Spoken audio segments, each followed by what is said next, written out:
네, 안녕하세요. LS증권의 염승환 이사입니다. 최근 저를 사칭하는 여러 유튜브 방송이나 카카오톡 채널들이 상당히 많은데요. 저는 이제 LS증권과 함께하고 있는 이 연불리와 함께 채널에서 공식적으로 방송을 좀 하고 있고, 저를 사칭하거나 돈을 달라고 한다거나 리딩을 원하거나 이런 것들은 다 사기일 가능성이 높기 때문에 여러분들이 각별히 주의를 하셨으면 좋겠습니다. 우리의 등장은 쉽게 뜨거워지는 심장을 지키고 길 잃은 머릿속을 냉철하게 만들 것이다. 투자는 그렇게 차가워야 하니까. 성공 투자를 위한 리딩 솔루션 LS증권. 이곳의 사람들은 말한다. 쉽게 뜨거워지지 말라고. 더 간다고 했지? 빨간불일수록 더 차가워지라고. 차가운 고수들의 투자 플랫폼 투혼. 네, 안녕하십니까. 2024년 8월 30일 시장 함께 읽기 시작을 하도록 하겠습니다. 저는 이제 LS증권의 염승환 이사고요. 자, 오늘은 이제 오랜만에 정말 증시가 반등에 성공했고 너무 부진했죠, 증시가. 어제도 사실 한국은 빠졌는데 미국은 안 빠졌어요. 그래서 참 허탈하더라고요. 예, 근데 어쨌든 오늘 이제 미국이 안 빠졌기 때문에 한국은 다시 이제 어제 하락폭을 조금 뭐 다 회복한 건 아니지만 일부 만회하면서 좀 반등 시도를 했다라고 보시면 되겠습니다. 그래서 오늘 일단 국내 증시는 일단 좀 분위기는 어제 좀 충격에선 벗어나서 좋은 분위기로 약간 이제 전환이 되고 있다, 이렇게 보시면 되겠고, 뭔가 좀 화끈한 이런 상승은 아니지만 분위기 전환은 조금 성공은 한 거 아닌가 이렇게 보고 있습니다. 그래서 일단 이제 미국 증시 마감 사항 말씀드리고요. 엔비디아는 급락했어요. 했지만 다른 기업들은 좀 견조했고요. 엔비디아 또 미국의 2분기 GDP 잘 나왔고요.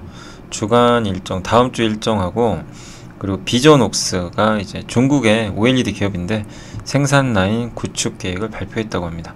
셀트리온이 영국에서 또 돌풍을 일으키고 있고, 폴란드, 미국 등에서 이제 9월에 방산 전시회가 좀 많이 열리거든요. 이 부분도 지켜보시고, 하나오션 오늘 주가 급등했는데 이게 아직 공시는 안 나왔어요. 근데 기사가 떴어요.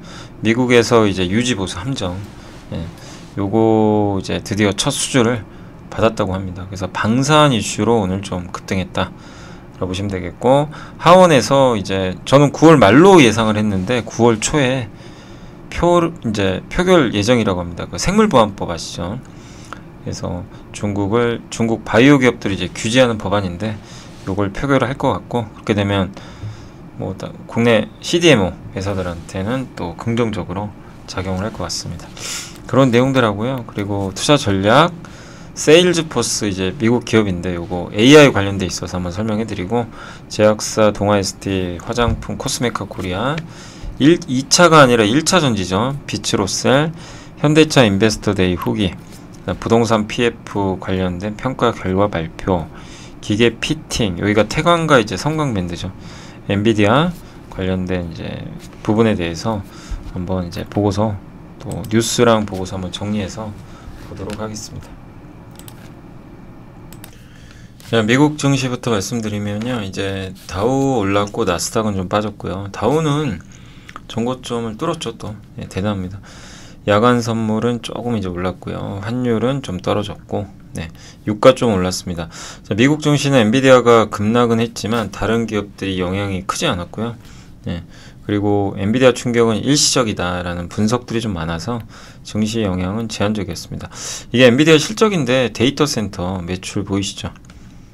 놀랍죠. 이러니 뭐 주가 올라가는 건 당연한 거예요. 당연한데 이렇게 계속 나올 수 있겠느냐, 이제 이거에 대해서 좀 시장이 의심을 하는 거죠. 그래서 과거에 2020년 이후로 성장을 안 한 건 아닙니다. 했는데 정말 23년 2분기부터 3분기부터죠. 정말 놀라운 그런 이제 실적들을 이렇게 내주면서 가파르게 주가도 올라왔는데, 매출가액이 1년 만에 2배 넘게 성장하는 건 정말 엄청나지만 이제 너무 올랐기 때문에 투자자들은 더 만족시키기는 좀 어려웠던 것 같아요. 그러니까 나빠서가 아니에요. 더 좋은 뭔가를 못 보여준 것 같고, 반도체 전반이 하락은 안 했습니다. 요건 좀 다행이죠, 그래도. 그리고 엔비디아 실적과 엔비디아의 문제, AI 문제는 아닙니다. 그래서 지금 많은 테크 기업들이 AI 인프라 구축에 돈을 많이 쓰고 있는데 이 부분은 긍정적이죠. 그리고 미국의 주요 증권사들은 목표 주가를 대부분 올렸고요. 예, 중간값이 144달러인데 150달러로 올렸습니다. 뭐 BOA도 엔비디아 여전히 뭐 실적 탄탄하다. 뭐 한계분기 출시가 밀린 차세대 AI 칩 블랙의 양상 때문인데 양산이 좀 지연됐죠. 근데 그래도 여전히 기업들은 AI가 필요하고 엔비디아 성장 기회를 계속 믿는다. JP모건은 블랙의 칩은 일단 출하가 2개월 정도 지연됐는데 뭐 호퍼 칩이 워낙 지금 강력하기 때문에 실적에 미친 영향은 크지 않을 것 같다. 이런 내용. 골드만삭스도 그 여전히 강력하다. 예.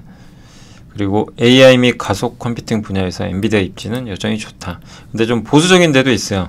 에드워드 존스는 그 시장 기대치가 너무 높다. 이걸 어떻게 계속 이기겠냐. 그래서 이미 낙관적 전망은 반영돼 있다. 약간 보수적이고, DA 데이비스는 데이터 센터 중심의 강력한 매출 성장을 기록을 하긴 했는데 블랙엘 지연으로 인한 잠재적 역풍으로 인해서 여전히 좀 신중한 것 같다. 그래서 우리는 컨센서스보다 낮은 매출, 그러니까 좀 굉장히 보수적이죠. 26년에는 심지어 매출도 감소할 것 같다. 이렇게 전망을 했다고 합니다. 그러니까 약간 이게 부정적으로 보는 데도 있어요. 그러나 이건 소수고 대부분은 이제 긍정적인 평가를 내렸습니다. 그리고 한 애널리스트가 고객들이 계속해서 당신의 칩을 사가는데 그 고객들은 돈을 벌 수 있는 거냐 지금. 예, 지금 뭐 AI 통해서 돈 버는 게 별로 없잖아요. 예. 근데 어쨌든 챗 GPT와 같은 생성의 AI는 대중화되고 있고 이제 이미지, 비디오 모델도 나오고 로봇도 있으니까 충분히 돈을 벌지 않겠냐, 이런 좀 의미인 것 같습니다. 예. 그러니까 결국 아마존이나 마이크로소프트, 알파바 같은 기업들이 계속해서 AI 투자하고 이런 수익화만 잘할 수 있다면 거시적으로 미국 경제 당연히 좋겠죠. 그래서 이 선순환 구조가 계속 이어질지는 좀 지켜봐야 될 것 같아요. 근데 지금 시장이 걱정하는 건 이들이 돈을 못 벌어서 아마존이 투자를 줄이고 이제 이럴까봐 걱정은 하는 거죠. 근데 아직까지는 그런 신호는 안 나왔지만 우리가 계속 이제 아마존, 마이크로소프트, 알파벳의 실적 보면서 계속 확인은 해 나가야 될 것 같습니다. 그래서 정리를 해보면 AI 괜찮고요. 여전히 투자 많이 하고 놀라운 실적이고 다 좋은데 눈높이가 너무 높았고 새로운 뭔가가 없었어요, 이번에. 그래서 좀 주가는 조정을 크게 받았다. 네. 많이 오른 주가가 문제였던 것 같습니다. 지금 뭐 다른 악재보다는요. 델 컴퓨터는 실적 발표를 했고요. 이번에 2분기 연속 매출이 AI 쪽이 좋았는데 윈도우 10도 이제 내년에 지원이 끝나고 그래서 AI 장치로 아마 교체하려는 사이클도 좀 기대를 하고 있는 것 같아요. 그래서 AI 괜찮다. 마벨은 전체 매출은 역성장했는데 AI 수요가 늘면서 데이터 센터 매출은 2배나 늘었대요. 다른 건 안 좋은데 AI는 좋다는 거죠. 그러니까 이것만 보면 AI에 대해서 의심할 지금 상황은 아니라는 거죠. 업황에 대해서는. 그리고 이제 미국의 2분기 GDP가 나왔는데 이 3% 나왔습니다. 잘 나왔죠. 이게 침체인가요? 아니죠. 누가 봐도. 1분기보다 3% 성장했고 기존에 이제 그러니까 속보치, 잠정치, 확정치 3번 나와요. 근데 이번이 잠정치니까 기존의 속보치가 2.8이었어요. 성장이. 이번에 더 올라갔죠. 근데 그 올라간 이유가 개인 소비가 더 많이 증가했대요. 속보치에서는 2.3, 이번에 2.9%로 증가율이 올라갔고 개인 소비지출 물가지수도 2분기에 2.5, 근원 물가는 2.8, 이걸로 속보치보다 물가가 떨어졌어요. 그러니까 성장은 하는데 물가는 떨어졌어요. 당연히 증시에 긍정적이죠. 그래서 2분기 GDP 증가율은 좀 강력했고 이건 침체는 아닌 거죠. 퍼먼 교수는 2분기 GDP는 강력한 가계 부문과 미래지향적 사업 부문으로 인해 매우 강력한 실물 경제가 나타낸다. 여기에 물가도 둔화되고 있다. 이런 거 본다면 50bp, 그러니까 8월 고용보고서에서 실업이 상승하지 않는다면 금리 인하를 세게 하진 않을 것 같다. 그러니까 정상적인 금리 인하 0.25% 할 가능성이 높다. 이렇게 보시면 되겠고, 주간 신규 실업 수당 청구 건수도 떨어졌고요. 전주보다 30만 건만 넘어서지 않으면 뭐 침체는 아닌데 지금 23만 1000건 정도 되니까요. 실업수당 청구하는 건수가 이건 떨어지는 게 좋은 거죠. 그 특징주는 엔비디아 급락했지만 다른 반도체는 큰 영향 없었고 빅테크는 거의 다 올랐어요. 그리고 오픈 AI가 $1000억 정도 펀딩을 하나 봐요. 자금을 모으고 있어요. 그 거기에 애플과 엔비디아가 참여할 가능성이 있다. 이 얘기 뭐죠? AI가 되니까 투자를 하겠다는 거예요. 이것도 역시 긍정적인 뉴스죠. 델 컴퓨터 시간의 거래에서 많이 올랐고 데이터 센터 매출 어저고요. 베스트바이도 양호한 실적과 코로나 때 구매한 IT 제품을 AI 신제품으로 업그레이드. 그러니까 코로나 때 가전제품이나 IT 제품 많이 샀죠. 이게 교체 주기가 오거든요. 지금 오는데 기암이 이제 AI 쪽으로 업그레이드 하려는 수요가 있었다라는 언급이 있었다고 합니다. 이거 역시 AI에 대한 긍정론이죠. 네, 다만 저가 숍, 달러 제너럴, 저소득층이 가서 소비하는 곳이거든요. 여기가 실적이 안 좋았고 향후 전망도 안 좋다고 합니다. 그러니까 이제 거기 관련된 또 기업들은 주가가 좀 빠졌다. 한마디로 물가가 높아지면서 저소득층이 타격을 받는 건 지금 미국에서 드러나고 있는 것 같습니다. 그리고 이제 G 베르노와 유틸리티 발전 이제 기기 만드는 회사인데 긍정적 평가로 올랐고요. 그리고 역사적으로 9월은 미국 증시가 제일 안 좋은 달이래요. 예, 근데 이번에도 그런다는 건 아닙니다. 예, 그건 알 수는 없고 다만 9월에 증시가 대체적으로 좀 부진했다. 예, 이런 기록이 있다고 합니다. 그리고 이제 다음 주 일정이죠. 그 중요한 거는 다음 주 이제 2일날 8월 수출 데이터 나오고요. 미국 휴장 들어갑니다. 예, 그날은 노동절 휴장이고요.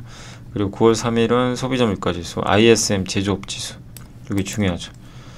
그리고 9월 5일날 브로드컴, 엔비디아 대형마죠. 그리고 이날 중요하죠. 이날이 제일 중요하죠, 사실. 예. 이 두 개 때문에 미국의 8월 고용보고서가 공개되고 세계 폐암학회가 열리는데 지금 바이오 주도주가 뭐죠? 유한양행이죠. 유한양행이 폐암 치료제 렉나자 단독으로 한 임상이 있다고 합니다. 이번에 승인받은 건 단독요법이 아니고 얀센과 같이 한 거예요.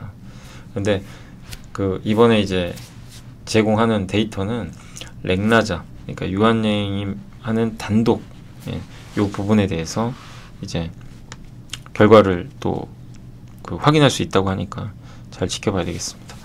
그 비전웍스는 이제 OLED 기업인데 OLED 생산 라인 구축 계획을 발표했고요.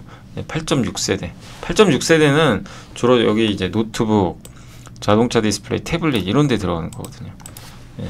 그래서 여기에 투자한다는 건 긍정. 그래서 오늘 뭐 이쪽 OLED 쪽이 좀 움직였죠. 예, 요 뉴스 때문에 그렇다고 보시면 되고 선익 시스템, 덕산, 네오룩스 이런 기업들이 오늘 이런 이제 중국 뉴스 때문에 좀 강했습니다. 셀트리온이 영국에서 잘 나간다 합니다. 영국 시장도 굉장히 크거든요. 여기서 램시마 복제약이죠. 예, 인플릭시맙이라는 이제 성분이 들어간 복제약인데 기존의 오리지널을 이기고요. 87% 점유율. 놀랄 로짜죠. 정말 대단하죠. 램시마 SC는 저거를 이제 정맥 주사가 아니라 피하 주사로 바꾼 거죠. 저게 신약이죠. 어떻게 보면 저거는 14% 정도 점유. 그러니까 저 87%엔 이 14%도 같이 포함되어 있습니다. 정맥 주사형도 같이 처방이 늘어났고 경쟁 제품 있잖아요. 거기서 램시마로 전환한 다음에 다시 램시마 피하 주사로 바꾸는 이런 수요가 좀 많이 있었다고 합니다. 그 영국은 유럽 전체에서 이런 인플릭시마 관련된 치료제 점유율이 16% 정도 되니까 굉장히 큰 국가고요. 베그젤마라고 있다고 합니다. 이게 유방암 치료제인데 여기도 점유율이 8%포인트나 올라갔고 1위로 등급을 했다고 합니다. 혈액암 치료제 트룩시마도 오리지널 신약을 뛰어넘어서 36%에 달하는 점유율. 한마디로 유럽에서 셀트리온은 정말 잘하고 있어요. 네. 그래서 일단 미국의 바이오시밀러도 기대를 하지만 일단 유럽에서도 상당히 좋은 성과를 내고 있습니다. 그리고 다음 주부터 이제 폴란드, 미국 등에서 대규모 방산 전시회 열리니까 스케줄만 보시면 돼요. 그래서 9월 3일과 6일에 폴란드의 MSPO가 유럽의 3대 방산 전시회래요. 여기에 이런 기업들이 참여를 하니까 참고하시면 되겠습니다. 그래서 관련된 내용들을 이제 여기 보면 이렇게 공개한다고 합니다. 뭐 예를 들면 현대로템은 다목적 무인 차량 쉐르파를 공개한다고 하니까 이런 또 전시회에서 계약 체결 맺는 경우들도 있거든요. 그래서 좀 주목을 해봐야 될 것 같고 9월 11일하고 13일 호주의 랜드포스가 지상방산 최대 규모 전시회인데 여기에 하나디펜스, 하나시스템, 연합정밀이 들어간다고 합니다. 그리고 필리핀에선 아다스인데 아태 지역의 최대 방산 전시회예요. 여기서 지금 현대중공업과 하나오션이 함정 구축 사업 이제 경쟁을 하거든요. 그래서 어디가 뭐 또 이길지 모르겠지만 한번 지켜보시고요. 10월 14일부터 16일은 미국의 AUSA, 그러니까 육군 최대 규모 전시회인데 여기에 하나 에어로스페이스란 풍산이 이렇게 들어간다고 합니다. 그래서 전 세계 군사비 지출 규모가 2015년에 1조 9천억 달러 정도 됐거든요. 군사비가. 2019년도에는 2조 달러. 지난해에 2조 3,900억 달러. 계속해서 이렇게 방위비 지출은 좀 느는 구조고 줄어들기는 어려워요. 계속 지금 투자할 수밖에 없는 그런 상황으로 앞으로도 전개가 될 것 같습니다. 하나오션은 미국의 이제 유지보수 함정이 오래됐어요. 미국은 되게 군함들이. 그리고 건조 능력이 많이 떨어져 있죠. 미국은. 그래서 수리를 많이 하는데 주로 일본에 많이 맡겼더라고요. 근데 한국에도 이렇게 발주를 내줬습니다. 그래서 수주 금액은 수백억 대 정도 되는 걸로 알려져 있고요. 노후화된 4만 톤급 보급선을 이번에 부품을 분해해 가지고 개조한다고 합니다. 그러니까 한마디로 MRO는 노후화된 선박을 바꿔주는 거죠. 새 걸로 업그레이드 해주는. 이걸 이제 군함에서 하는 거고 하나오션 거제 사업장에서 할 가능성이 높다고 합니다. 그래서 수주는 이미 확정이 된 것 같고요. 아직 그 공시는 안 뜬 것 같더라고요. 그리고 하나오션은 현대중공업과 같이 MSRA 협약을 맺었거든요. 이제 저걸 맺으면 군 이제 유지보수 사업을 할 수가 있어요. 그래서 향후 5년간 이런 사업에 참가할 수 있는 자격을 획득을 했고 그리고 수주를 따낸 것 같습니다. 필라델피아 필리존 선수도 인수했고 요거 이제 미국 함정 MRO 시장 진출 준비 중에 있죠. 그래서 본격적으로 이제 미국의 방산, 그러니까 배도 이제 방산으로 가야 되겠죠.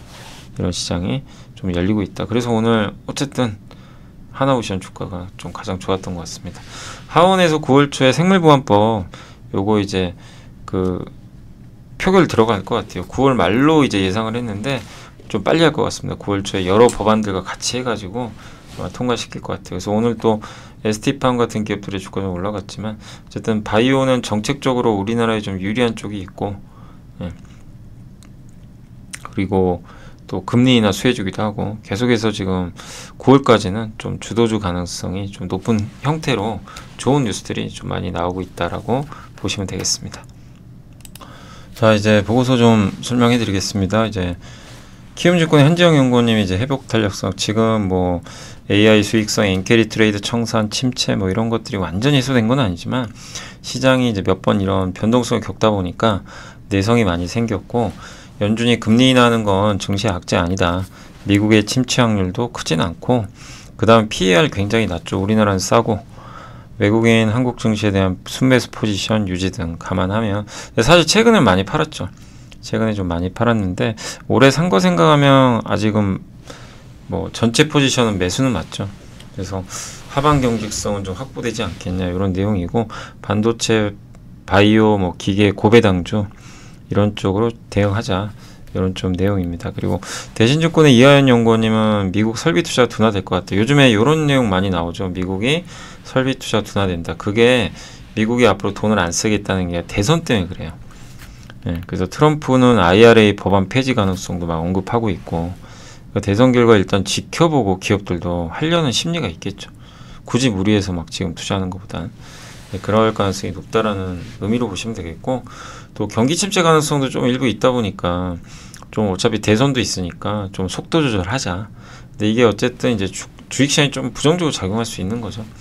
그래서 AI 투자도 그렇고 이런 것들이 일단은 약간 더 늘리는 쪽보다는 조금 지켜보다가 대선 끝나고 시작을 하자 이런 분위기라고 보는 의견들이 좀 많은 것 같아요. 그러면 이건 악재는 아니죠. 일시적인 거니까. 그래서 또 새 정부가 들어서면 또 적극적으로 설비 투자 나설 수도 있고 또 연준이 금리 인하하는 거는 투자에 긍정적이잖아요. 돈을 빌리기가 더 부담이 덜어들기 때문에 대출 금리가 떨어지니까요. 그래서 대선 전까지의 좀 부진은 어쩔 수 없지만 대선 이후에는 좀 나아지지 않겠냐 이런 내용이고 어쨌든 미국이 투자를 많이 해줘야죠. 그래야 우리나라 기업들의 이런 뭐 장비라든가 이런 수출들이 계속 늘어날 수 있기 때문에 이 계속 대선 이후에도 이어지는지 살펴봐야 될 것 같습니다. 세일즈포스는 이제 미국의 대표적인 또 AI를 활용한 좀 좀 돈을 버는 기업으로 좀 알려져 있죠. 그래서 이제 소프트웨어 관련 기업인데 실적이 잘 나왔고요. 2분기에 생성 AI 통해서 계약을 한 1,500개 정도 제약을 했고, 그 다음에 체결을 했고, 데이터 클라우드 고객 수도 130%나 증가했다고 합니다. 또 연 100만 달러 이상 지출하는 고객 수도 2배나 증가했다고 하니까요. 그리고 10월에 에이전트 포스라는 이제 서비스를 또 내놓나 봐요. 챗봇인데 AI 기능이 들어간. 그래서 이걸 통해서 더 매출을 올리려고 하는 것 같습니다. 그러니까 지금 많은 기업들이 AI를 접목해서 이제 서비스들이 나오고 내년에 더 많아질 거고요. 그래서 정말 많이 바뀔 것 같아요. AI를 통해서. 네. 그런 변화를 우리 투자들도 한번 잘 눈여겨보면서 지켜보면 좋을 것 같습니다. 자, 동아ST는 이제 유럽 및 미국에서 내년에 아마 스텔라라 바이오시밀러 출시할 것 같은데, 올해 말에 유럽에서 먼저 200억 정도 수출 물량 선적할 예정이라고 하고요. 25년부터 판매 로열티를 아마 유입받을 걸로 보고 있습니다. 그래서 올해 말에 유럽 승인을 좀 받을 걸로 예상은 하고 있거든요. 그리고 미국에서는 FDA 승인은 내년 하반기 정도로 보고 있습니다.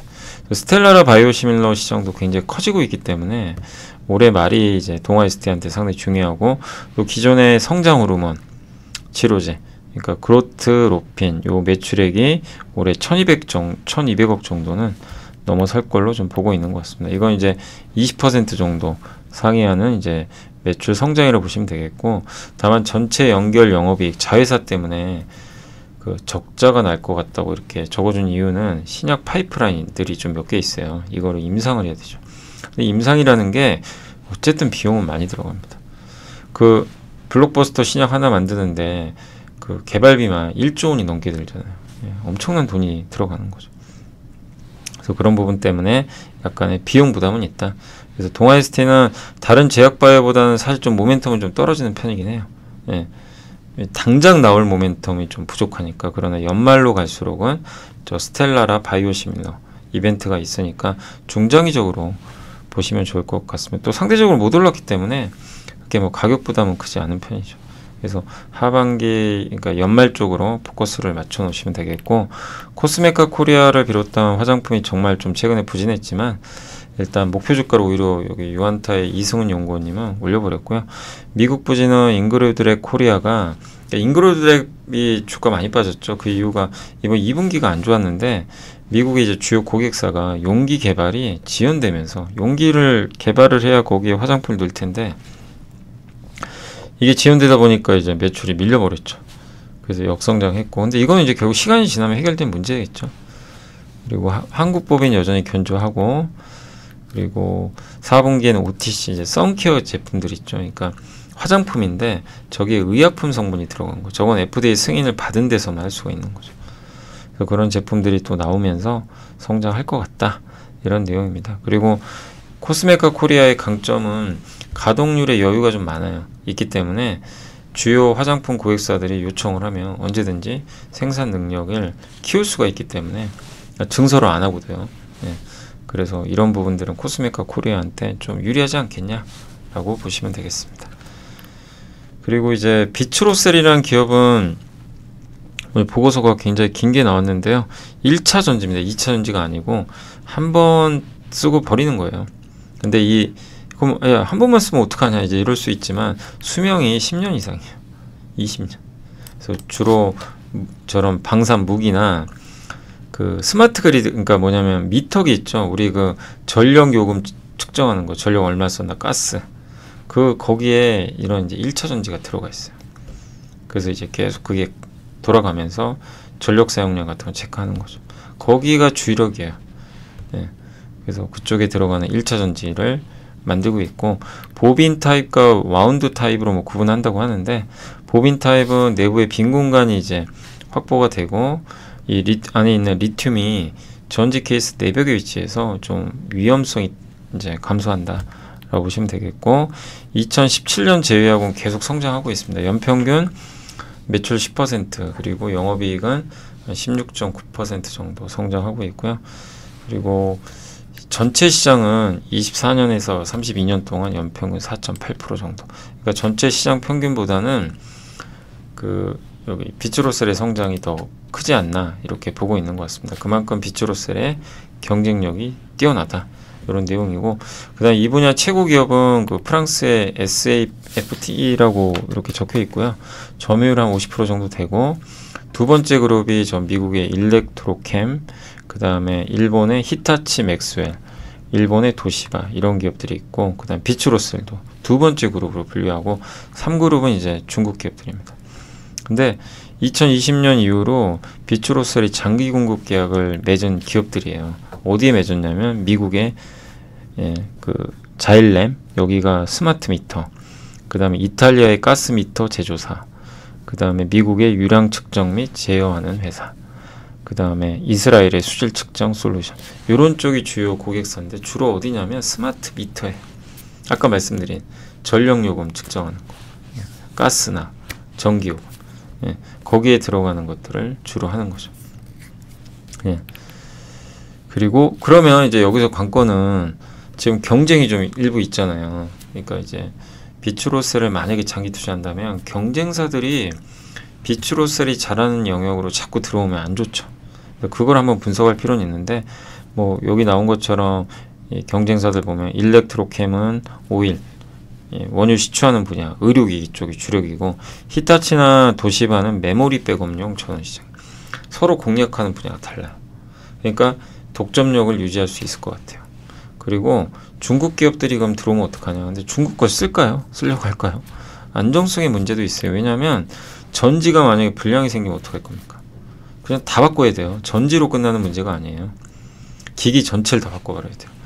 근데 우리나라는 이제 저도 이제 그게 집집마다 있긴 있잖아요. 근데 이제 미국이나 북미 같은 경우는 이제 우리 한국이 이제 아파트 문화지만, 근데 이제 북미나 유럽 같은 경우는 사실 아파트보다는 주택이 훨씬 많죠. 그러다 보니까 미터기를 지하에 묻어버린대요. 이게 좀 우리 한국과 다른 점이죠. 우리나라는 그 주택도 대부분 좀 지상에 있지 않나요? 근데 이제 요런 북미와 유럽 같은 경우는 지하에다 묻어버린대요. 그럼 어떻게 돼요? 저게 만약에 배터리에 뭐 문제가 생겼어요. 그러면 저 지하를 파가지고 다 교체를 해야 되니까 어마어마한 돈이 드는 거죠. 그러니까 비츠로셀에서 바꾸기가 어려워요. 이미 비츠로셀은 여기서 인정받고 있거든요. 안정성, 수주 이력도 충분하고, 그리고 이 고객사별로 제품이 달라요. 이 배터리 이 규격이. 그러니까 맞춰서 해줘야 돼요. 그리고 5년 이상 수명이 또 필요하니까 테스트도 오래 합니다. 이런 것들을 다 지금 잘하고 있는 기업이 비츠로셀인데, 굳이 고객사가 새로운 중국 회사, 안 써본 회사의 제품을 쓸 이유는 별로 없다는 거죠. 그러니까 이 자체로 진입 장벽이 굉장히 높다. 그래서 이 부분은 긍정적이고, 또 이것만 있는 게 아니라 고온전지, 앰플 전지가 있는데, 이쪽도 시장이 30%씩 성장하는 게, 고온전지는 그 석유나 가스 시추할 때 들어가는 그 장비에 들어가는 거고, 앰플 열전지 같은 경우는 그 무기에 들어간다고 합니다. 이쪽도 성장을 하고 있고요. 그래서 여러모로 비츠로셀은 미국의 스마트 그리드라든가 또 무기, 그 다음에 원유 시추 이런 쪽과 관련돼서, 근데 이쪽 업황들이 다 좋은 편이죠. 그래서 좀 안정적이지 않냐 하는 내용이니까, 이런 뭐 비츠로셀도 제가 작년에도 한두 번 이렇게 보고서 보여드렸던 것 같은데 참 오랜만인데요. 다시 한번 또 공부해 보시면 좋을 것 같습니다. 여기 나온 내용만 딱 보면 저게 만약에 저런 내용이 맞다면 굉장히 좀 안정적인 사업을 하고 있는 그런 기업인 것 같습니다. 현대차 인베스터데이 후기, 이제 이건 많이 설명해 드렸죠. 근데 이제 오늘 보고서 나온 거는 뭐냐면 우선주 할인 축소하겠다고 이제 발표했었죠. 이것도 한번 말씀을 드렸고, 그래서 우선주와 본주 계류율이 33인데 더 줄어들 것 같아요. 25%까지는. 그래서 우선주에서는 뭘 하면 되냐? EUB다. 왜냐면 다른 건 다 비슷한데 거래량이 압도적으로 많아요. 현대차 EUB가 현대차 우선주보다 66%, 사무비보다는 540%. 사무비는 거래가 너무 없어요. 그러니까 이제 우선주가 3개나 되니까. 근데 그 중에 이제 EUB가 다른 건 아니고 거래가 많기 때문에 좀 낫지 않냐, 이런 내용입니다. 자, LS증권 저희 당사 이제 전배승 연구원님이 부동산 PF 이제 평가 결과 정부가 발표했죠. 그래서 부실화 가능성이 높은 부동산 PF가 한 23.3조 원 정도 되는데, 이게 10.8% 정도 비중이 되고요. 어쨌든 이제 업권별로 뭐 예를 들면 저축은행, 뭐 증권사 이런 별로 지금 이제 적립률이 공개가 됐기 때문에 불확실성은 많이 완화됐다라고 보시면 좋을 것 같습니다. 증권업계 같은 경우는 이제 부실화 가능성 높은 이 규모가 3.2조 원 정도 되는데 충당금 적립 규모가 1.7조 원 정도니까 추가적인 손실 인식 규모는 아주 크진 않을 걸로 일단 보고 있는 것 같아요. 그리고 기준금리 인하도 이제 시작이 될 거고, 그다음 PF 관련한 이제 그 금리라든가 또 이런 금리차가 축소되고 있고 또 금융권 내 최종적인 손실 인식 범위도 이제 어느 정도 윤곽이 드러났잖아요. 그러니까 이제 불확실성이 좀 해소되고 있다. 그래서 부동산 PF 리스크는 좀 빠르게 이제 축소되고 있다. 그러니까 리스크가 없다는 얘기는 아니고요. 이제 리스크 자체는 많이 줄어들고 있다라고 보시면 될 것 같습니다. 자, 그리고 기계 피팅 환율보다 업황이다. 그러니까 피팅 업체 업황이 더 중요하다. 환율 영향을 좀 받는 게 수출을 많이 하니까 환율이 떨어지면 수익 매출이 좀 줄 수는 있어요. 그렇지만 어쨌든 그거보다 업황이 더 중요하다.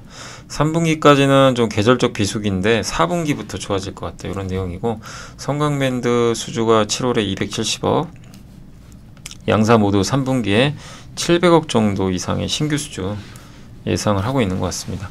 그리고 제일 중요한 게 LNG죠. LNG 운송량 꾸준히 늘어나고 있고요. 국내 조선사들이 또 해양 플랜트, FLNG, 해양 플랜트, LNG 운반선 수주가 늘어나고 있고, FLNG 이제 바다에서 이제 그 배에서 이제 그 해양 플랜트라고 불리는데 LNG를 처리해 주는 거예요. 뭐 천연가스를 액화시키기도 하고 그런 걸 저장시키고 운송하기 전 단계까지 해주는 그런 이제 이 해양 플랜트라고 보시면 되겠고, 요거 이제 잘하는 회사가 삼성중공업이죠. 그리고 LNG 운반선 수주도 확대되고 있다. 성강밴드는 일단 주당 순이익 추정치 올려서 목표 주가 올렸고요. 그 다음에 200억 정도의 자사주 매입 소각으로 주주환원 확대도 있다고 합니다. 태광은 목표 주가 유지했고 이번 실적이 좀 안 좋았죠, 2분기에. 근데 그렇지만 25년도로 이제 주당 순이익 기준치를 올렸기 때문에 목표 주가는 이제 유지를 했고요. 바이든이 어쨌든 지금 신규 그 LNG 투자를 지금 그 천연가스 프로젝트를 지금 다 막아놨어요. 신규로 하는 걸. 그래서 대선 이후로 하자 이렇게 했기 때문에 약간 지금 이쪽 부분에 있어서는 좀 약간 눌려있는 부분들이 있지만, 그런 대선 끝나면 아마 다시 한번 승인 재개될 것 같고, 또 미국만 있는 게 아니라 중동, 자프라투, 파드린 이런 이제 천연가스 프로젝트들이 대기를 하고 있으니까 긍정적이지 않나 이렇게 보고 있습니다. 다만 태광과 성강밴드는 다릅니다. 성강밴드 하는 사업은 비슷한데 성강밴드는 미국 중심이고요. LNG 비중이 좀 높은 편이고, 그 다음에 태광 같은 경우는 그 정유나 화학 쪽 비중이 좀 높고, 그리고 중동 비중이 높다. 약간의 그런 차이점은 있다 라고 보시면 되겠습니다. 엔비디아 블랙엘보다 중요한 게 뭘까, 이런 좀 내용인데, 엔비디아 미국 매출이 좀 줄었대요. 그래도 비중은 여전히 미국이 좋은데 미국 매출 감소가 13분기 만에 처음. 그러니까 이런 것도 사실은 약간 좀 악재가 됐지만, 미국 매출은 왜 저랬을까? 미국의 주요 고객사 마이크로소프트나 이런 데가 엔비디아한테 블랙엘 칩을 요청을 한 거예요. 근데 블랙엘 칩 출시가 지연됐죠. 이제 4분기에 나와요. 원래 3분기에 나와야 되는데.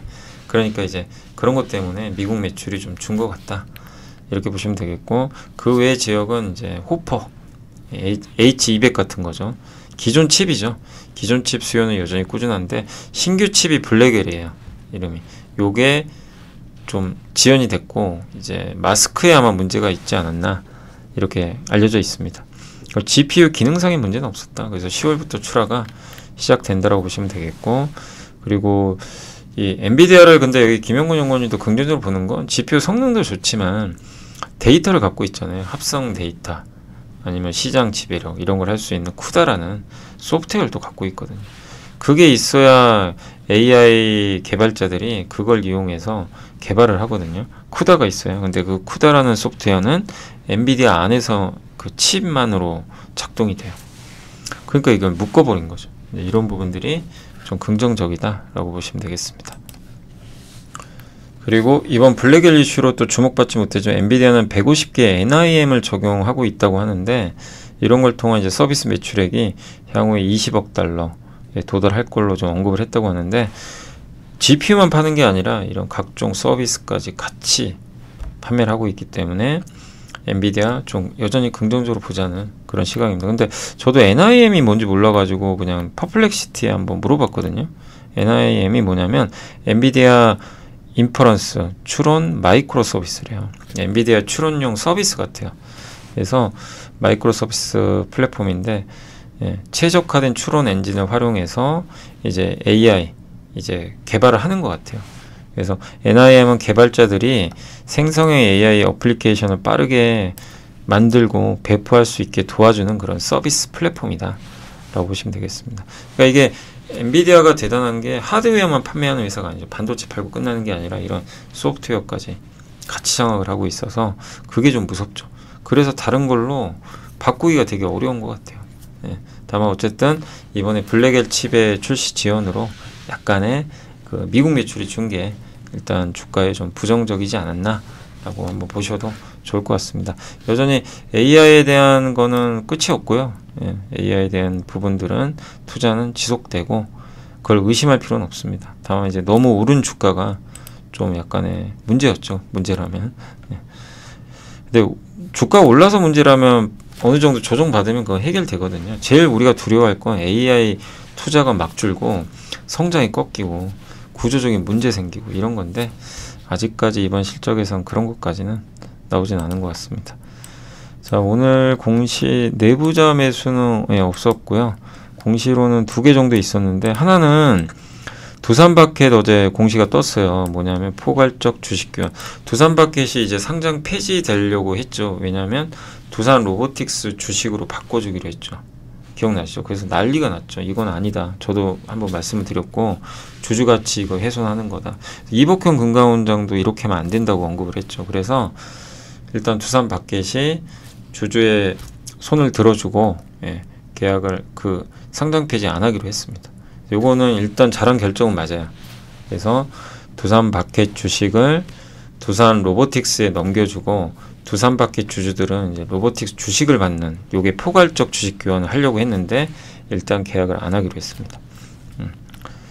그러면 끝난 거냐? 그건 아니에요. 왜냐하면 두산바켓의 대주주는 두산 에너빌리티가 아니라 여전히 지금 상황에선 두산 로보틱스예요. 그러니까 원래는 어떻게 된 거냐면 좀 헷갈릴 수 있는 게 두산바켓 주주분이 있잖아요. 두산 로보틱스가 있죠. 그러니까 이 주식을 이렇게 넘겨주고 로보틱스 주식을 주는 거예요. 그래서 두산바켓은 주식시장에서 없어져요. 요런 계약인데 이걸 안 하기로 했어요. 대신에 뭘 하냐면 기존에 이거는 유효합니다. 아직까지는 두산 에너빌리티 있죠. 에너빌리티가 있고 얘를 인적 분할을 해요. 2개로 쪼개요. 그러니까 원전 사업부가 있고 뭐 지주 회사가 신설 회사가 하나 생기겠죠. 2개로 쪼갠 다음에 두산 로보틱스 있죠. 얘랑 요 신설 회사 있죠. 얘를 합병시켜 버려요. 근데 요 밑에 원래 뭐가 있어요? 두산 바켓이 있죠. 밥켓이 있어요. 얘가 1로 넘어가요. 그럼 이 밑으로 들어갑니다. 그럼 두산 에너빌리티 주주분들 입장에선 원래 자기 밑에 있던 두산 바켓이 알짜잖아요. 이게 어디로 가요? 결국 1로 가요. 그러니까 에너빌리티 주주분들 입장에선 여전히 주주가치 훼손이에요. 그러니까 아직은 끝난 게 아닙니다. 그래서 아직은 더 한 단, 그러니까 이 자체를 사실 안 해야 된다고 저는 생각을 하거든요. 어떻게 보면 애초에 지금 뭐 뭔가 시너지 효과 뭐 이러면서 얘기를 하지만 이거 하면서 어쨌든 또 두산 에너빌리티 주주분들은 또 피해를 볼 수밖에 없어요. 근데 바켓 주주분들 입장에선 어쨌든 뭐가 바뀌냐면 대주주만 바뀌어요. 바뀌는 거. 그러니까 에너빌리티에서 로보틱스로 넘어가는 거예요. 대주주만. 근데 두산 바켓 주주분들 입장에선 이제 이거는 어떻게 될지 몰라요. 근데 두산 로보틱스가 지금 돈을 못 벌죠. 그럼 두산 로보틱스 입장에선 바켓의 배당을 많이 늘릴 가능성이 있어요. 그럼 배당금을 많이 받겠죠. 그러면 이 두산 바켓 주주분들도 배당을 많이 받죠. 주식 갖고 있으니까. 그래서 그런 부분은 긍정적일 수 있지만 이거를 블록딜을 또 할 수 있다라는 그런 내용도 일부 있는 것 같아요. 그러니까 두산바켓 지분을 팔아서 현금화하는 거. 그럼 또 안 좋죠. 그러니까 근데 현금 할 것 같지는 않아요. 저는 이 알짜 회사를 굳이 지분 줄여가지고 할 것 같지는 않고 배당은 늘릴 것 같은데, 그러니까 만약에 배당을 많이 늘리는 쪽으로 가면은 두산바켓 주주분들한테 유리할 수는 있습니다. 그러나 그런 걸 떠나서라도 두산 에너빌리티 주주분들이 또 지금 이 상태로 그냥 계속 가게 되면 주주 가치가 훼손되거든요. 그래서 한 번 더 좀 고민을 두산 그룹에서 할 필요는 있지 않나. 그래서 아직은 일단 두산밖에 요거 안 하는 거는 좋은 결정이긴 하지만 예, 아직 끝난 건 아닙니다. 그래서 예, 근데 이거는 그대로 강행을 하겠대요. 예. 그래서 주주총회가 아마 열릴 것 같고요. 9월 25일 날 열립니다. 그래서 두산 에너빌리티 주주분들은 반대하실 분들은요, 9월 10일에서 24일에 증권사 통해셔가지고 반대 의사를 밝히시고, 주식 매수 청구권 행사 기간이 9월 25일부터인데 지금 주식 매수 청구권 가격이 현재 주가보다 더 비싸요. 그러니까 지금 주가 17,000원 정도 하지 않나요? 그러니까 무슨 얘기냐면, 난 반대를 한다면 반대 신청을 하세요. 하시면 회사가 2만 원에 사갑니다. 이 가격에 사주게 돼 있어요. 그래서 반대 의사 하시는 게 좋지 않을까. 지금 이 상황에서 두산 에너빌리티 주주분들은. 그래서 9월 10일부터 24일까지 반대 의사 통지를 할 수 있다는 거 좀 참고하시면 되겠습니다. 그리고 LG는 장내 매수 통해서 지분 취득을 할 거라고 공시가 나왔고요. LG전자 지분을 2천억, LG화학 지분은 3천억, 지분율이 좀 올라갑니다. 그래서 예, 좀 안정적인 경영권을 유지하겠다, 이런 내용이고, 4분기 중에 기업가치 재고 계획도 발표한다고 합니다. 일단 LG전자랑 LG화학한테 호재예요. 왜냐하면 저만큼 주식이 잠기는 거예요. 그러니까 LG가 사서 저거 팔 거 아니잖아요.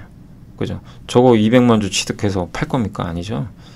그렇기 때문에 저 물량만큼이 유통 주식수가 없어져요. 그래서 LG전자랑 LG화학한테, 예를 들면 30.47%가 요게 1% 이상 증가하죠. 여기도. 그럼 1% 정도의 유통 물량이 없어져요. 그러니까 약간 소각은 아닌데 소각과 비슷한 효과가 일단 생기긴 생기죠. 왜냐? LG가 지주사가 저거 사자마자 바로 뭐 팔 건 아니잖아요. 예. 그러니까 일단 주식수가 약간 이제 잠긴다는 측면에선 긍정적일 수 있다, 이렇게 보시면 좋을 것 같습니다. LG가 LG전자랑 LG화학 지분 사는 거니까 LG전자랑 화학한테 좀 긍정적인 뉴스로 보시고, LG는 4분기 중에 발표한다고 하니까 한번 여러분들이 그 부분을 지켜보시면 되겠습니다. 네, 그리고 이제 장이 끝났고요. 오늘은 정말 오랜만에 그 코스닥이 많이 올랐고, 근데 코스피는 막판에요 빠져버렸어요. 그게 좀 아쉽고, 막판에 좀 물량이 일부 나왔습니다. 그래서 12포인트 상승에 그쳐버렸어요. 근데 코스닥은 그런 게 없어서 프로그램 매도가 좀 나온 것 같은데, 그래서 오늘 코스닥은 급등 마감했고, 코스피는 장 막판에 좀 아쉽게 좀 끝이 난 것 같습니다. 일단 이게 누가 판 거죠? 잠시만요. 지금 막판에 외국인이 팔아버렸어요. 장 막판에 보이세요? 예, 3천억을 때려버렸어요. 한 번에. 한 번에 3천억을 때렸고, 그렇죠. 이걸 누가 지금 팔았는지 한번 봐야 될 것 같고요. 기관이 이걸 받아갔죠. 금융투자가. 그래서 외국인이 오늘 장중 내내 그냥 좀 지지부진 하다가, 예, 보시면 사고 있었잖아요. 보시면 오늘 장중에, 그죠? 100억대. 근데 갑자기 종가에 4천억 가까이 때려버렸습니다. 그래서 좀 코스피는 좀 아쉽게 끝났다 라고 보시면 되겠습니다. 외국인들이 일단 대량 매도를 해버렸어요, 종가에.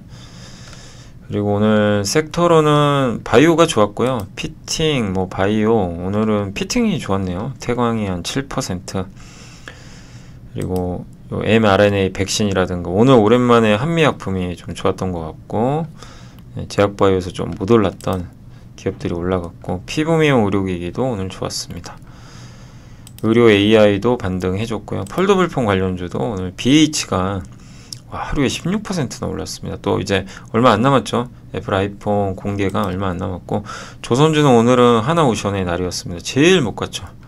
하나오션이 제일 못 갔던 기업인데 오늘은 이제 5% 가까이 급등을 했습니다.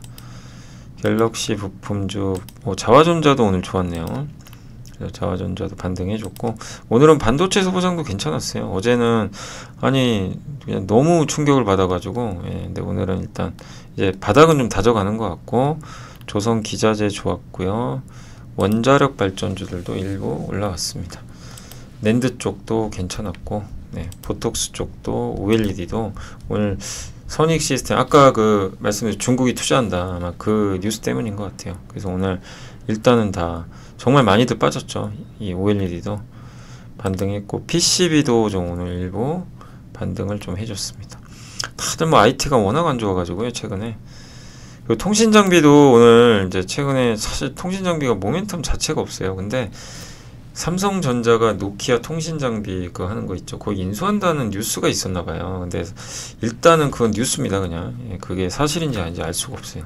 근데 어쨌든 이제 그런 뉴스가 나오다 보니까 좀 통신 장비 주한테는 그나마 일단 좀 긍정적으로 작용했고, 제약주에서는 오늘은 HK이노인이 많이 갔네요. 7% 가까이 급등을 했고, 엔터주는 오늘 큐브 엔터가 좋았던 것 같습니다. 오랜만에 스튜디오 드래곤도 반등을 했고요. 다만 좀 빠진 거는 오늘 자동차 쪽이 좀 일부 빠졌고, 아마 종가에 아까 기아가 막 한 3% 가까이 오르고 있었는데 이거 외국인이 그죠? 팔아버렸어요. 그래서 종가에 보시면 그냥 밀려버렸습니다. 그래서 자동차를 지금 종가에 그냥 갑자기 이렇게 던진 게 조금 이제 외국인들이 좀 던졌던 것 같고, 건설주는 오늘 DLNC만 좀 좋았던 것 같고요. 그리고는 크게 빠진 건 없습니다. 요 정도? 그러니까 자동차 일부 2차 전지 생산업체 일부 좀 빠졌고, 뭐 은행, 건설주 좀 빠진 거, 통신주도 오늘 조금 빠졌죠. 요 정도 빠진 거 말고는 그래도 오늘은 대부분의 기업들이 이렇게 고르게 상승 종목이 압도적으로 많은 정말 오랜만에 그런 좀 상승장이었다. 그러나 막판에 외국인의 그 매도는 조금 아쉽다라고 말씀드리겠고요. 오늘 일단 보면 삼성전자 하이닉스는 좀 올랐고, 삼성전자는 정말 답답하긴 합니다. 빠질 때는 많이 빠지는데 참 이게 못 올라가는 것 같아요. 하이닉스는 2% 올랐고, 삼성바이오가 한마디로 여전히 제약바이오가 시장을 강하게 이끌고 있는 그런 장세고, LG전자 오랜만에 괜찮았습니다. 네이버도 오늘 좀 괜찮았고요. 유한양행이 오늘도 계속 올라가고 있습니다. 꾸준히 올라가고 있는 그런 모습입니다. LG이노텍, 애플 관련주, 한국가스공사가 좀 좋았습니다. 코스닥은 오늘 일단 OLED랑 제약바이오가 주도를 했어요. 확실히. 그다음 화장품 일부 올라갔고, 다만 넥슨게임즈가 급락했고, 로봇주, 카페24 이쪽이 좀 일부 빠졌습니다. 그리고 이제 거래대금 많이 나온 것 중에서 오랜만에 삼양식품 올라갔고요. LS, 삼성중공업, 조선주들, 강원랜드 이쪽이 좀 좋았고, 반대로 좀 빠진 쪽은 두산박해, 마이너스 5%. 일단 아직은 아까도 제가 설명드렸죠. 두산박해시 어떻게 될지 몰라요. 근데 어쨌든 포괄적 계약이 이게 취소가 됐고, 배당을 많이 늘린다면 긍정적일 수 있지만, 만약에 두산 로보틱스가 블록딜로 지분을 팔아버리면 그건 또 부정적일 수도 있거든요. 그러니까 또 두산 에너빌리티도 있고 이러다 보니까 아직은 뭐 완전히 이게 해결된 부분들은 아니죠. 근데 어쨌든 오늘 주가가 5% 가까이 좀 빠졌고요. 근데 금양도 마이너스 2%, 한전도 마이너스 2%, NC도 마이너스 2% 정도, CS윈드도 뭐 별다른 악재는 없는데요. 오늘 조금 빠진 것 같습니다. 코스닥 쪽은 오늘 한번 볼까요? 선익시스템, 요게 이제 중국의 그 비전옥수가 OLED 투자할 때 수혜를 받는 대표 기업으로 알려져 있죠. 그래서 오늘 17% 올랐고, 위메이드가 오랜만에 올랐고, 덕산네오룩스, 펩트론, HK이노엔 이런 기업들의 주가 좋았고, 반대로 오늘 넥슨게임즈, 레인보우 로보틱스가 일부 좀 빠졌던 것 같습니다. 그래서 오늘은 어쨌든 정말 오랜만에 시장 분위기는 전체적으로 괜찮았어. 특히 코스닥이 정말 못 올랐는데, 코스닥은 금투세 이슈 힘도 없고 막 너무나 어려웠는데 바닥은 나온 것 같아요. 저점은 나왔으니까 코스닥도 너무 이렇게 그냥 부정적으로 보지 마시고, 이제 저점은 나와서 뭐 아주 나쁠 가능성 그렇게 높진 않다, 이렇게 생각은 하고 있고, 그러나 지수가 가려면 어쨌든 삼성전자가 좀 가야 되는데 참 무겁긴 합니다. 그래서 거기 좀 답답하지만 시장은 일단 좀 뭔가 안정감은 찾고 있다 라고 보시면 되겠습니다. 다만 오늘 막판에 왜 저렇게 외국인이 팔았는지는 그건 아직 밝혀진 건 없어요. 근데 어쨌든 외국인들이 프로그램 매도로 4천억 가까운 대량 매도를 쏟아낸 거, 이 부분은 조금 약간 증시 좀 막판에 상승폭을 줄이는 그런 좀 부담으로 작용을 했다라고 보시면 되겠습니다. 오늘 아무래도 또 이게 8월 말이다 보니까 MSCI 지수 아마 리밸런싱이 보통 2, 5, 8, 11 이러거든요. 4번. 제 생각에는 MSCI 지수 리밸런싱 때문 아닌가. 이게 포트 조정하거든요. 근데 왜 굳이 파냐 이거죠. 포트 조정할 때 좀 사주면 좋은데, 근데 2월달, 5월달, 8월달, 11월 이렇게 4번에 걸쳐 MSCI 지수가 한번 이렇게 조정을 해요. 그게 아마 오늘 또 월말이다 보니까 8월 말이다 보니까 제가 생각에는 그거 말고는 외국인이 저렇게 갑자기 종가에 할 리는 없거든요. 그래서 아마 MSCI 지수 관련된 리밸런싱에서 우리나라 비중을 좀 일부 줄인 게 아닌가. 그러니까 다른 나라를 넣기 위해서 그럴 수도 있고요. 근데 그거는 뭐 알려진 게 없다 보니까 아마 뭐 다음 주에 좀 내용이 나오지 않을까 싶습니다. 그래서 어쨌든 그걸로 좀 추정은 하고 있습니다. 그래서 그런 이슈라면 뭐 오래가는 이슈는 아니니까 뭐 너무 염려는 안 하셔도 될 것 같습니다. 자, 이번 한 주 너무 고생하셨고요. 저는 또 다음 주에 찾아뵙겠습니다. 정말 너무 힘든 8월이었고, 그리고 제가 이제 뭐 아직 이제 제가 사실은 뭐 저희 좀 신상이 좀 변화가 생기긴 했어요. 그래서 제가 이제 팀을 하나 맡게 됐어요. 예, 저희 회사에 이제 투자 컨텐츠 팀이라고 그걸 하나 이제 아직은 임시 팀입니다. 정식 팀은 아니고. 그래서 저희 아직 MTS에 저희 회사 보면 투자 정보가 아직 많이 안 올라 있잖아요. 그래서 앞으로 좀 저희가 이제 임시 팀 기간 동안 제가 이제 팀장 역할을 하게 될 것 같은데, 거기서 이제 콘텐츠도 많이 만들 생각이에요. 그래서 나중에 아마 정식 서비스는 조금 시간 걸리는데, 저희 MTS에서도 여러분들이 이런 좀 괜찮은 정보들 보실 수 있게 좀 만들어 놓을 겁니다. 그래서 MTS 여러분이 좀 많이 쓰셨으면 좋겠어요. 그래서 그게 완성이 되면 또 제가 말씀을 드릴 테니까. 그래서 뭐 예를 들면 뭐 이런 거죠. 아까 여기 그 기사 중에 뭐 예를 들면 이런 이제 LG의 뭐 공시도 있을 거고, 이런 LG의 공시가 의미하는 거, 예, 그런 것들을 저희가 따로 이제 콘텐츠를 만들어서 예, 좀 시각화해서 좀 이렇게 MTS에서 편하게 보실 수 있게, 예, 그러니까 언제든지 그건 볼 수 있잖아요. 예, 편안하게 여러분들이 보실 수 있게 그걸 만들 예정이고, 그래서 여러분들이 뭐 또 원하시는 콘텐츠들이 있으면 또 달아주시면 좋을 것 같아요. 그래서 뭐 미국 증시 시황부터 해가지고 사실 제가 지금 다 올려드리는 것도 있죠. 이런 뭐 기사라든가 이런 것들을, 예, 당연히 이제 저작권 문제 때문에 못 올려드리는 것도 있을 수 있어요. 근데 어쨌든 그런 것들을 저희가 어쨌든 예, 잘 정리를 해서 방송이 아니라 MTS에 한번 올려드릴 생각이니까 그거를 몇 달 동안 준비를 할 예정입니다. 그래서 여러분들이 한번 나중에 그 오픈할 때 꼭 좀 많이 좀 봐주시면 좋을 것 같습니다. 그래서 예, 제가 다음 이제 9월부터 새로운 팀을 하나 맡게 돼서 좀 그쪽 좀 바빠질 수도 있어요. 그래서 그렇게 될 수도 있다는 거 좀 참고해 주시면 좋겠고, 뭐 제가 하는 일은 하는 일대로 하면서 그래서 더 바빠질 것 같습니다. 이제 하나 팀을 맡아야 되다 보니까. 그래서 예, 아무튼 여러분들 또 계속 제가 하는 역할은 항상 말씀드리잖아요. 여러분들 무기를 얹어주는 거예요. 투자할 수 있는 무기. 그게 뭐죠? 정보죠. 정보. 중요한 정보. 중요한 가치 있는 정보가 뭐죠? 중요하면서 워런 버핏이 그렇게 얘기를 했어요. 가치 있는 정보가 뭐냐? 중요한데 정확히 알고 있는 정보여야 된다. 이렇게 얘기를 했습니다. 그 정보를 너무 많은 정보가 있잖아요. 근데 그런 정보들을 제가 잘 추려가지고 여러분들한테 전달을 잘 해드리도록 노력을 하도록 하겠습니다. 자, 아무튼 이번 한 달간 너무 고생했고요. 저는 9월 달에 다시 찾아뵙고요. 내일은 그 함께 배우기 원전편 마지막 올라가니까 그것도 잘 시청해 주시면 좋을 것 같습니다. 감사합니다. 우리의 등장은 쉽게 뜨거워지는 심장을 지키고 길 잃은 머릿속을 냉철하게 만들 것이다. 투자는 그렇게 차가워야 하니까. 성공 투자를 위한 리딩 솔루션 LS증권. 이곳의 사람들은 말한다. 쉽게 뜨거워지지 말라고. 빨간불일수록 더 차가워지라고. 차가운 고수들의 투자 플랫폼 투혼.